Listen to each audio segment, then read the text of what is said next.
একমাত্র ছেলে তার বাবাকে প্রথমবারের মতো বৃদ্ধাশ্রমে রেখে বাসায় ফিরে যাচ্ছিল।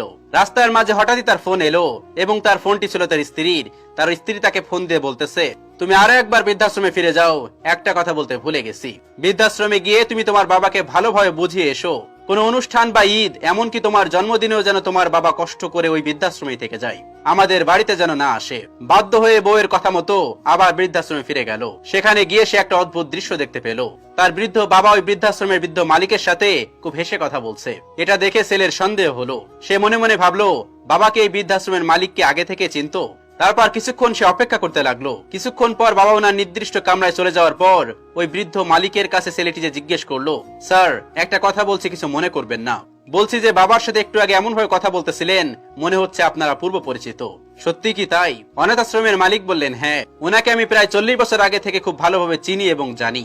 আমি জানি না কোন পরিস্থিতিতে উনি আজ এই বৃদ্ধাশ্রমে এসেছেন, তবে মনের দিক থেকে আপনার বাবা একজন বড় মনের মানুষ। ছেলে বলল, আমি তো সেটাই জানতে চাইছি, বাবাকে কিভাবে চিনলেন? তখন বৃদ্ধ মালিক বললেন, 40 বছর আগে আমার আন্ডারে থাকা একটা অনাথ আশ্রম থেকে উনি একটা অনাথ শিশুকে দত্তক নিয়ে বাড়িতে গিয়েছিলেন, এবং আমার অনুমান যদি ভুল না হয় তাহলে 40 বছর আগে দত্তক নিয়ে সেই অনাথ শিশুটি এখন আমার সামনে দাঁড়িয়ে আছে। এই কথাগুলো শোনার পর ছেলেটির আর বুঝতে বাকি রইল না 40 বছর আগে সেই অনাথ শিশুটি যে উনি। ছেলেটির চোখ দিয়ে অঝোর ধারায় অশ্রু পড়তে লাগলো। ছেলেটি হাওমাও করে কাঁদতে লাগলো।